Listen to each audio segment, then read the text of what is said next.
Hello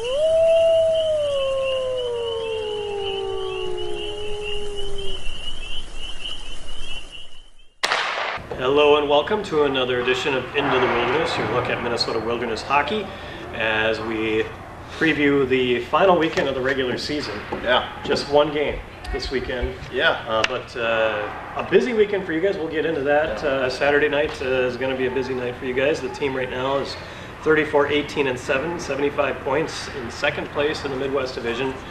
But just 1 point ahead of Janesville. Janesville has 2 games this weekend, while the Wilderness have only 1. Yeah. So it's. I mean, we'll know by Sunday where if we need a win or, or if we have already clinched the second seed. So, but I think I really don't think, it really matters. I mean, you just kind of got to look out for your own. We know we're playing Janesville either way. Right. So just if we start at home or start there. So Exactly. we got to win 3 games either way. In the so playoffs, yeah. Exactly. Either way, maybe. So if Janesville picks up 3 points this weekend, they will clinch second place, but not, tough for grabs as far as what happens on I think Sunday will just be a nice kind of playoff pre-game kind of type deal where we want to be playing the right way and playing hard and getting that mindset ready for playoffs. So since our last show, the team has gone 3-1-2, 2 wins against Springfield here. They were able to step up for Military Appreciation Weekend. Then a regulation loss and an overtime loss down in Coulee Region, and then they finished up last weekend with Coulee Region, got a win there. Yeah. And the Friday night game, and then lost in overtime in a really heartbreaking fashion. Yeah. I thought we played last weekend. I thought that was a pretty good weekend. I thought we played pretty well, and just gave them a little too much there on Saturday night. We're playing from behind. They'd score, we'd tie it up. We'd score, we'd tie it up, and back and forth. So I think we just gave them a little bit too much there. Tighten up some of those concern areas will be key going into the playoffs here. Sure. Let's see. We had one player get Midwest Star of the Week during this span. That was during the week of March 21st. Congratulations to Yanis Yox. His 3rd time this season with he's been, I don't know what it was, but I think ever since he's been back from Christmas, I think he's been playing pretty well lately. And, not only in the points department, because, he is getting those points now and getting some results from his actual play. Mm-hmm. But I think overall, I think he's starting to play more consistent and play at a higher level. Right. So That's that one key on the blue line, that experienced seased guy on the blue line that you're going to need to have. We lean on Yanis a lot. He's like you said, he's an experienced guy and was part of the team last year, and he's a pretty skilled player. I mean, he's able to put up some points and tough. I mean, it seems like he takes these hits and he may hobble to the bench, but then he's right back out there. Yeah, he's pretty reliable. Yeah. So. What you need out your older defensemen, so him and Trapp and come to mind, and so right, definitely. And also Kobe Bender picked up honorable mention during that first Star of the Week during that same period as well. So you talk about a guy that comes up big and is a big catalyst for this team. Kobe's had a very good year for a first year player that's still a senior in high school.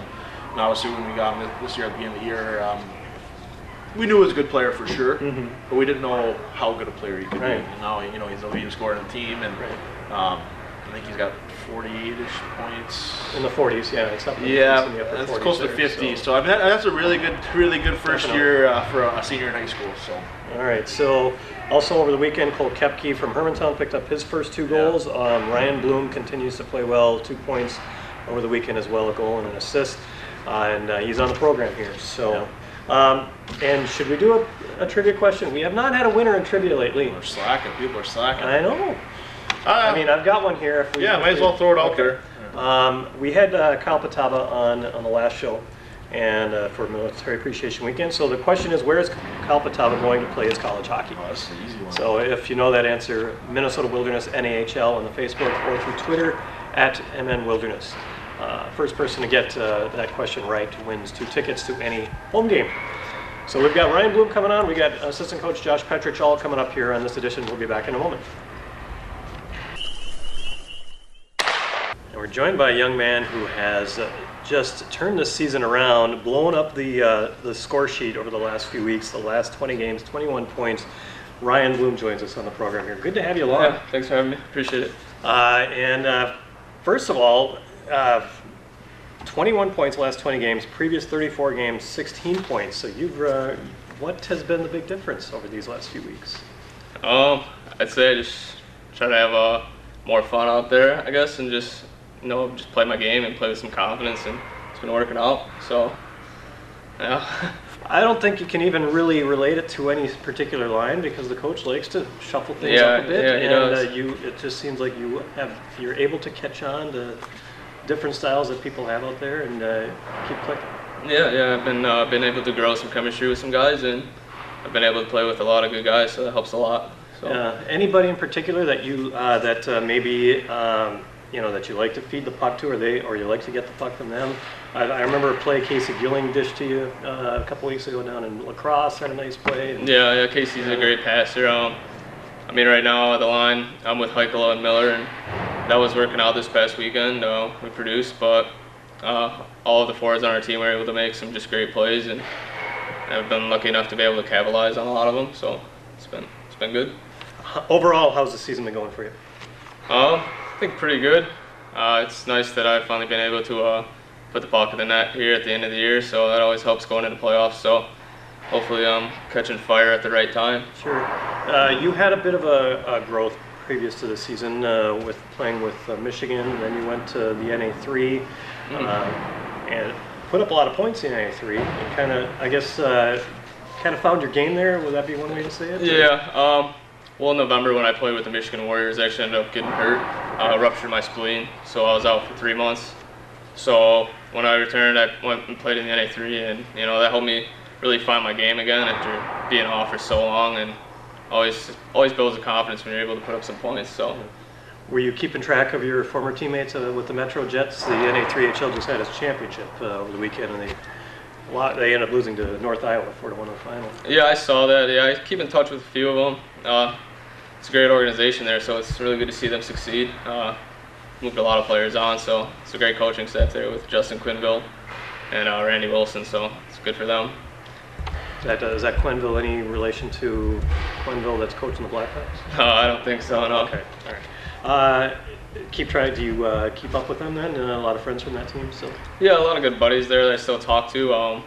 So I was just watching them. I saw that they lost, which is unfortunate, but overall it's a good season. Gives the chance to game. So you're no stranger to goal scoring. I was looking at some stats, and actually I'll admit your mom helped me out here too. Yeah. That Northville High School, you had a record-breaking season, or at least a record-tying season your senior year. Oh yeah, that was my junior year. Okay. Yeah. Or senior. Okay. Junior, yeah. Sure. So high school hockey, and I guess kind of been able to translate that type of game here too. Yeah, definitely. I'm used to scoring goals, so it's always nice when you can just climb your ranks up through the ranks here and just keep playing your game, keep scoring. So It's been nice. And a lot of time, you've got a brother close to your age that you spend a lot of time playing with as well? Yeah, I played with him in high school too. Actually played on a line, so that was a lot of fun. Being able to play with him and score goals with him and just have fun with him was a blast. Yeah. And I understand that forward has not always been a position as well. You've got defense, you spend a little time there too. Yeah, I actually played defense up until maybe I was 13 or 14. And then coach just put me at forward one game, and I think I scored a few goals, so I've been played forward ever since. Yeah, but if you ever, I guess, in a pinch, if a team needed to put you on the blue line, you'd know what to do maybe? Or? Yeah, actually, my senior year when I played with CompuWare, I actually had to play defense one game. We were short defenders, so played defense for I think a period and a half, and it was hard, but I thought I did pretty well. Yeah, came through pretty good, I guess. Huh? Yeah, and the junior hockey lifestyle, your whole family has been used to this for a while. Your mom talks about work that your team did with the OHL, the Plymouth Whaler team. Yeah, we billeted players from the Plymouth Whalers and the OHL for I think I think we did it for 10 plus years. I don't know the exact number of years, but yeah, did it all growing up, so I'm used to the kind of lifestyle, and just thought it would be a blast just to be able to do that. So Be able to do your own thing Yeah, somewhere else. absolutely. And this was your first year in junior hockey, I guess, away from southeastern Michigan, more or less. yes, yeah, it was. So it was a bit of an adjustment, but Sure. it's been a good time. Yeah, well, Really good to good. hear. Yeah, it's really, I mean, so it's kind of a new experience to be able to, I guess, make some new friends, get to know a different area. Yeah, absolutely. It's been great coming out here, seeing Minnesota. So Sure. You may have mentioned this when we talked before, but your mom mentioned something about neuroscience as something that you may be looking to learn. yeah, maybe I find it pretty interesting. I definitely want to explore the medical field and see if any professions would really suit me. But yeah, neuroscience seems to be the front runner right now. Okay. Is this something that you've done any studying, I guess, on the side to kind of get yourself ready or something like that? Yeah, I've read like a few books, but just going through AP biology and AP psychology when I was in high school really helped me get the basics for neurology and neuroscience, and I thought it was extremely interesting. So. Sure. What's the psychology of your team right now, do Psychology, I don't know, I couldn't describe it. It's pretty complex right now, so hopefully we can straighten things out here and get on the right path for playoffs. you think? Yeah, well, sometimes that is the case. You got to get the head straight, in order for the body to react the Yeah, right way. absolutely. Yeah, mental game is huge in hockey, so Yeah, definitely got to work on it. Overall, the team, I mean, you guys got one game left this weekend, and then the big time starts here. So what are your thoughts just going into this, and with this stretch here going into the playoffs? Overall, I think the mood is good, and I think we're on the right path. So I think if we can have a good next couple practices, I think we'll be ready for playoffs. All right, terrific. Well, Ryan, I appreciate it. We got two Ryans on the program here today, you and Mr. Feltoma on here. So I appreciate you joining us here. Yeah, and, thank you. Good Appreciate luck. We got one more game, and good luck in the playoffs here, and the rest wherever your career may take you. So, Yeah, thank you. all right, Ryan Bloom with us here on Into the Wilderness. We'll be back with more in a moment. All righty then. Oh, do you think you're getting real, coach? I didn't know who was going to come. I'm ready to go here. I can call audibles on the move here. Okay, let's see what you got. All right. You ready? Go. And we're back on Into the Wilderness. We're joined by assistant coach Josh Petrich, a video edition of the Petrich Pep Talk. Absolutely. All right. So first of all, well, I guess I should ask: is Coach extending his birthday celebration? Is that why he's not here today? Or? Coach is extending his birthday celebration. It was a week ago. He celebrated his Yeah. what was his 39th maybe 29th. 52nd and a half. You just cut that it what in it half. is? Yeah, you just cut the age in half. So he's like 26. Sure, that works. Yeah, absolutely. Is that half? Okay, yeah, I think you're right. All right, so you got had a stretch here over the last few weeks here. 3-2-1. The team has gone. It's kind of a pre-playoff push. How would you compare this team to the stretch and this final stretch compared to your first two seasons with this team? I would say we're pretty comparable to where we were last year. Last year if we lost games, it was just a piece here or there that was missing. I thought we played well going into the final stretch. It was just maybe goaltending this night or bad couple penalties this night. I kind of feel like that's where we're at now. I don't even really remember the stretch going in 2 years ago. 2 years ago, yeah. It's and it seems like the month of March hasn't been the friendliest to you over the last couple of years. I think this year you're a little bit more healthy. Yeah, we were definitely banged up. Brock was just coming back last year at this point. I think he played 4 games before the playoffs. But even I'll equate Brock to a guy like Heikkila. I think the effect that they have on our team is very similar. Obviously, Brock's a goalie and a little more impactful every day on the score sheet. But I think the character and stuff like that they both have is a similar effect on the team. Sure, both had ankle injuries. We're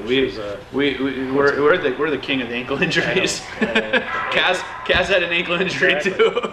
Ankle and hip seems to be the big, the Achilles heel of this team, more or less. So yeah, absolutely. What's going on with Aaron Miller? He had his the situation on a game on Saturday. Now, what does that mean for this final game coming up? on Sunday? Aaron will miss the final game in the first game of playoffs. Okay. So I mean, it's a situation where I think emotion took over maybe brain cells, and but it happens. I mean, you look at last year, Alex Trapp missed the first game of playoffs last year. Giannis Yax missed the first two because of decisions they made on the ice, and so it happens. Like it's something we just have to overcome and be a team about, and really we don't think at this point one player is more important than the rest or more important than the whole, and so we just got to kind of go from there. And I mentioned this in some prior interviews that you have, prior years when you guys did have those injuries, you had other guys stepping up big time to kind of fill those roles. In a way, you have had this year because Tyler Klein's been out and you missed Mal O'Veal. But we've seen Ryan Bloom, who we have on the show here, that talked about how he's turned his season around and become a big-time goal scorer. So those are the guys you're going to have to look to.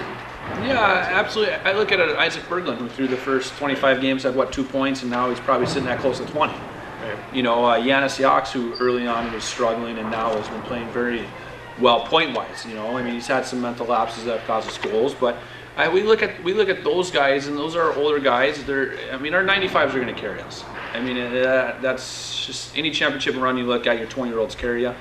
And we feel like that's what our 95s have to do, and we feel that we're blessed with a ton of them.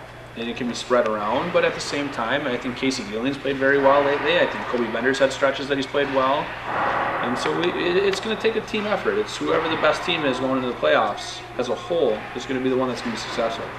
And this is the point of the year when conditioning comes into effect, all the time in the weight room and all that. Mm-hmm. Yeah, and we can't thank IST and Chris Bell enough. I think they've done an unbelievable job with our guys. We've picked up the first half was off ice conditioning of the year. Second half, second third, or last third, we've kind of focused on it on ice too, and I think their work with our staff has been awesome, and we've really appreciated it, and the boys love them. So we're very happy to have that strength coach that's here every day between him and Brendan, here 2 days a week, and it's been great. Are there guys that spend more time in the weight room? Because I notice some guys after games, before and after games sometimes. Yeah, every guy's, I think, you could ask Ryan this too. Every guy's kind of got their own little ritual. Mm-hmm. And, there's some guys that have I got to get 40 minutes before of a good bike and a half hour after, and there's guys that I can get 5 and 5. And so it's kind of what makes your boat tug. Sure. And what makes you just click along, and so it's we don't want anyone to ever feel like they have to, we're not drill sergeants here. Sure. We just want to try to teach them the right points of the game. Well, I think Ian Mansfield will take issue with that. So. Yeah. And there's a story that came out that the website published today about, and it first came out on USA Today, about fighting overall in the NAHL, USHL, all the junior leagues down, and we were talking about Aaron Miller a moment ago. Thoughts on how the physicality and the fighting aspect, how that's been reduced? Well, if you'd asked me last year, I thought if you go back 2 years ago and then my year in Alaska compared to last year, I thought the game was a lot more dangerous last year. I thought there was a lot more liberties taken. Guys felt like they wouldn't have to answer for it. I think this year, it's been a good adjustment. Let's face it. Us and Fairbanks joke about it all the time. We're not the most rough and tumble when it comes to it. We could have a good pillow fight if you wanted. Right. But it's been a progressive change. I'll tell you what, our team in Alaska that we had, Corey and I, there was 10, 12 guys that anytime that they stepped up, you feared for the other team. Here I don't know if I could go that deep, but I think the game's in a great spot. I think it's, our division especially, I think it's fast, I think it's skilled, I think college guys can relate to it really well. Obviously the NHL guys that are in our building, they're not opposed to it. So we're very happy where the game's at. We've never been a staff that's forced anybody to do anything. It's the kids, boys will be boys, I think that's a great, equate to what Aaron Miller, what happened with him. It was unusual to see that from him. I mean, Yeah, he, absolutely. I mean, he does play with a lot of passion, but to see that, something like yeah, that. and sometimes it spills over and stuff happens, and so boys will be boys. I mean, that's part of the game. So, And and you look at this division, especially you were talking about it. Like you look at the East Division, the penalty minute totals there. I think yeah, they try to. they seem to be a little bit higher than They try to intimidate you. I mean, Fairbanks and Kenai are two teams that have seen that East Division quite a bit. So we've talked to them about it, and because they play in your face. That's just kind of how their coaching style is out there. And so I think we're in a division where mostly college guys, and it's just in our fans too. Like I always talk to people about our fans. Like our fans cheer for 2-on-1s and breakaways and hockey plays. Right. Whereas you get down into the South or you get out east and it's a big hit or a fight. It's the only thing that gets the fans. So I feel like we have true hockey people here in our community. And they really respect the type of game that we coach and that we have here at the Wilderness. So this weekend, the level, I guess, of seriousness of this game Sunday depends on what happens in Janesville, between Janesville and Cooley region on Friday and Saturday. Would you agree, or? No, I disagree. I mean, our focus is, Sunday's a dress rehearsal for next Friday. If next Friday is in our building or next Friday is in their building, everything we do is playoff, mentality, playoff prep. We've talked about that all week. We're really getting down to details this week, breaking down the game into little sections and really focusing on that. So no, I wouldn't say, if Cooley clinches and we're locked into second, no, it's not gonna change anything. I mean, one way or another, I think it's gonna probably have to be where, unless Janesville wins both games in overtime. Yeah. I mean, I think that's about the only way that they can clinch and Cooley can clinch. Right. But it doesn't matter. Right? We're building towards a playoff where it's a process, and that's solely what we're going to go at, and we're not going to go out there and be any less competitive on Sunday if we're guaranteed second or we're guaranteed third. Right. Okay.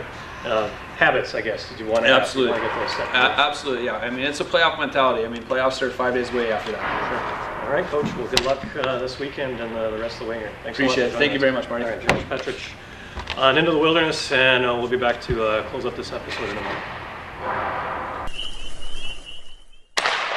We're back on Into the Wilderness. Marty Hill with Ryan Piltoma. Eric Lippinen is the man carrying the camera as we close out this episode. But want to go ahead and look at, recap what happened Military Appreciation Weekend. Yeah. There was the jersey auction, and how did that go? Yeah, it went really well. I think it was right around $8,000 that we generated, so Nice. it's a pretty good chunk of change that will get redistributed out to the community here for military families that are in need. It went really well. Talking with the Springfield owner when he was there, I think we ended up making a couple more $1,000 than they did on their jersey auction. So you can tell the fans here and then the community really embraced the idea, and the fact that it's going back to a good cause is really important for us to give back. And So. I guess you go through this season and you do these things, and it shows you what what a big part this team plays in the community. Yeah, exactly. And we want to be a part of this community and do a great job of giving back. So I know there's a lot of teams that they don't donate the money; they keep it. So we just like to give back as much as we can and be involved in the community and be out there. So Yeah. And now we mentioned that there's only one game this weekend, but there is an event going on Saturday night that is pretty big. Yeah, we have our raffle drawing that we've been selling tickets for. So that'll be on Saturday night at the Armory at 4 o'clock. So we'll have spaghetti dinner. If you bought a ticket, you can bring your family, you can bring your friends. If you come by yourself, it'll be $10 a plate. We'll have spaghetti dinner. The players will be serving, and then we'll have the Jack's gonna have a little bar set up there, so we'll have some drinks there for the adults, and then obviously have some pop and whatever for the kids. Then we have a couple other things, little surprise things that we got planned, that some prizes possibly that we're gonna be giving away and stuff like that. So it'll be a really fun night to get kind of everybody together, kind of at the end of the year type banquet type deal. We won't have any player awards or anything like that, but just kind of a nice get together to kind of celebrate the year and give away some money too. So. Yeah, that's awesome. you buy a ticket? So, I didn't. Well, you can't win 10,000 I now. won't be able to win it now. I don't know. That would look bad. I think if the winner is me. Yeah, I think.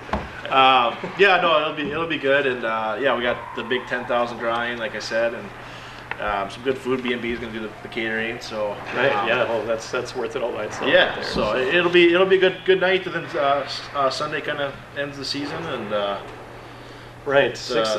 Game time 6 o'clock yeah. on Sunday. yeah, so, yep. So a little bit And earlier. it's Cooley region's in town. Yeah, Cooley region, and then we'll have it's all unused ticket night. So if you have a ticket from any game this year, you can use it, and they're good at the gate. Okay. And then 30 to 40% off merchandise.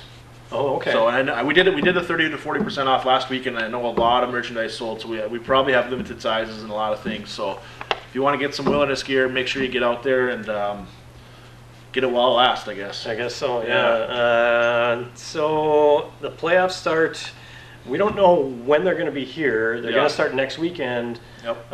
or the weekend of was 15th and 16th Yep. of April. And so there will be at least one playoff game that'll be coming here eventually, whether it's Yeah. the next weekend or the following weekend. So Hopefully it's James- more than less. So Yeah. yeah. So we shall see.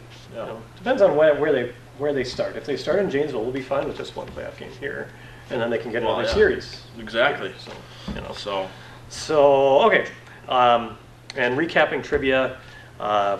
Kyle Pataba, who was our guest on the last episode, where is he going to be playing his college hockey? That is our trivia question. You can put that answer on Facebook, Minnesota Wilderness NAHL, or through Twitter at MN Wilderness. All games on fasthockey.com, and also tape delayed here on Cat 7. So anything else going on that we should know about with the team here in the next? no, I mean I think that raffle was kind of one of the big things at the end of the year, and now it's kind of puts a cap on the year almost. Sure. And now it's all about winning hockey games. So That's right. This is what we play for. Yep. So, all right. Thanks for joining us here on this edition of Into the Wilderness.